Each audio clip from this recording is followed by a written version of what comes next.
और एक हमारे ध्यान में एक बहुत बड़ी बात आई है कि मारवाड़ी समाज में कहीं भी देखोगे ना भजन भजन भजन भजन चलेगा। चाहे तो राधा कृष्ण मंडली रहे, चाहे कोई और मंडली रहे, चाहे भाइयों की मंडली रहे, लेकिन सब के सब क्या सोचते हैं कि भजन हो जाए, कहीं भजन हो जाए।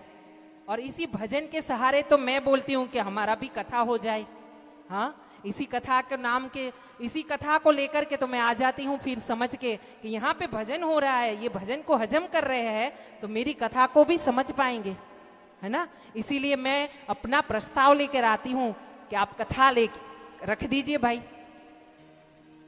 तो भजन और भजनों के माध्यम से भगवान को, बाबा श्याम को, कलयुग के अवतारी देव को जो स्वयं प्रकट है, वैसे देव को भजन के माध्यम से कोई कोई गुणी जनों ने ऐसा सरल बना दिया कि छोटे छोटे बच्चे देखिएगा, श्याम मंदिर पे आइए, वीआईपी रोड पे अपने वेसु में, सूरत में आप देखिए श्याम मंदिर को 11 के दिन बच्चे रहेंगे ना, 5-5 साल के, 10-10 साल के, वो बाबा की भजन ऐसे ही मुंह से गाते जाते हैं, मस्ती में गाते हैं।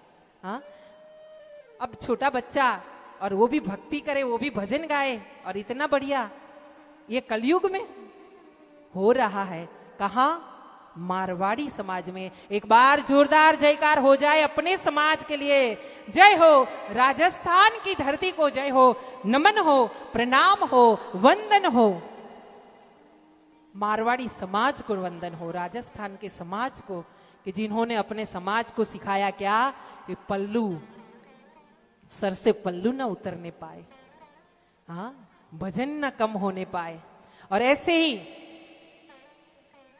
देखिए अपने समय की बात है। हाँ, एक समय ऐसा था कि किसी को बताना नहीं पड़ता था कि समाज में कहीं जाना है, अगर कहीं मौत हुई है, मृत्यु हुई है, वहां जाना है तो क्या है, वो शादी का बात है, वहां प्रसंग है शादी का, तो वहां जाने के लिए क्या पहनना है, कैसे बोलना है। अब लेकिन बाहर, मंदिर के बाहर बोर्ड लगाना पड़ रहा है कि छोटे कपड़े पहन के मत आना माताओं।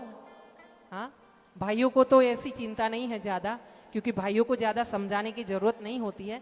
लेकिन स्तंभ, धर्म का स्तंभ किसके ऊपर है? माताओं के ऊपर है, हम सब के ऊपर ज्यादा उसकी जिम्मेदारी है। हाँ, और इसीलिए माताओं बहनों से 2 हाथ जोड़ के विनती करती हूँ, एक बात सुन लीजिएगा। अगली बार भी कह के गई थी, लेकिन आज देखा मंदिर के बाहर 2-3 जगह पे मंदिर पे देखा, डाकोर जी में भी देखा, रणछोड़ जी के बाहर में बोर्ड लगा है, छोटे वस्त्र पहन के मत आना। अगर हमारे धर्म में हमको समझाना पड़े कि छोटे वस्त्र पहन के मत आना, तो इससे बुरी दुर्दशा हमारे धर्म की क्या हो सकती है? हाँ, इससे गलत बात क्या हो सकती है? आप देखिए दूसरे धर्मों में मुंह और नाक सब बांध करके, और कुछ करे ना करे, स्नान करे ना करे, खाना खाए ना खाए, लेकिन 3 टाइम, 1 टाइम अपनी जगह पे जाएंगे, बुक लेकर के जाते हैं, वहां जाके वो बुक पढ़ते हैं। अपने बच्चों को देखो, आपने इंग्लिश में पढ़ने के लिए छोड़ दिया। कोई ऐसा है कि जिसने संस्कृत स्कूल में एक विषय रखा हो, जिसने संस्कृत पढ़ाने के लिए, गीता जी पढ़ाने के लिए किसी ने अपने बच्चे को रखा हो? ऐसा है कोई? तो हाथ ऊपर करे। हाँ, हम ही खुद मजबूर हो गए। हमने सोचा हमारा बच्चा जाए, संस्कृत पढ़े, क्योंकि हम पंडित है, चोटी रखे, धोती पहने, लेकिन नहीं, मंजूर नहीं होता है, मजबूर हो जाते हैं। ऐसी मजबूरी किस काम की? इससे अच्छी मौत आ जाए।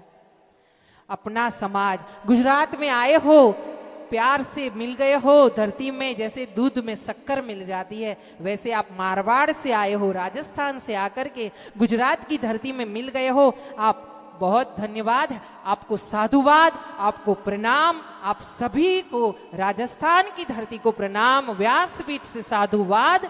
लेकिन अगर आज कुछ नहीं लेके जाओगे ना, तो एक बात लेकर के जाना, अपनी छोटी बहन, आपकी बड़ी बहन समझकर अपने बच्चियों को हाफ पैंट कभी मत पहनाना, अपनी बच्चियों को गलत कपड़े कभी मत पहनाना। हाँ, पहनने के लिए, आनंद करने के लिए बहुत सारे कपड़े हैं, उनको पहनाओ। हाँ, उनको आनंद कराओ, उनको सोने की चीज खाने के लिए दो, वो बोले वो चीज हाजिर करो। लेकिन उनको एक बात बोलना, बेटा गुजरात की सब चीज मंजूर, लेकिन अपनी मर्यादा, अपनी मिट्टी की वो सुगंध, राजस्थान की मिट्टी की, वो हम छोड़ने नहीं देंगे तुझको। हाँ, तू चाहे ना सर पे लेके, पलकों पे लेके तुझे चलेंगे बेटी, लेकिन ये काम नहीं करना बेटा। हाँ, इतना मेरा, अगर तू नहीं जाएगी मंदिर तो भी चलेगा, लेकिन ये कपड़े मत पहनना मेरी बच्ची। बच्चे मासूम होते हैं, बोलते हैं हमारे गुजराती में कि पाका घड़ा पर कांठा ना चढ़े, मतलब पक्के घड़े पे वो कांठा लगाते हैं ना, वो नहीं चढ़ता। कब चढ़ता है? जब कच्ची मिट्टी रहे, जब पौधा नाजुक रहे, पौधा रहे। अब वो पेड़ बन गया, उसके बाद उसकी डाली को झुकाने जाओगे ना तो वो टूट जाएगी, वो झुकेगी नहीं ना। जब पौधा रहे ना तभी उसको टर्न देना है, उसको समझा देना है, यहां से यहां, यहां से यहां, ऐसे जीना है, ये करना है। तो आइए एक बार जोरदार जयकारा लगाते हुए बाबा के चरणों में जाते हैं। बोली श्याम प्यारे की जय, अपने अपने मात पिता की जय, सर्वेश्वर धाम की जय। और हमने कहा कि भजनों के माध्यम से बाबा को इतना सरल बना दिया कि मैं 2003 में जुड़ी थी बाबा से। 2003 में जब मेरा बच्चा शायद 1 साल का था और मुझे बाबा की पहचान हुई थी कि खाटू नरेश देव है और सूरत में उनका बहुत गुणगान गाया जाता है। धीरे धीरे धीरे करके मैं बाबा से जुड़ती गई, बाबा के भजनों को जुड़ती गई, बाबा के भजनों को गाती गई और ऐसा प्यार हुआ मुझसे भजनों से। और भजनों के बाद बाबा ने मुझे व्यासपीठ दी। पहले हुआ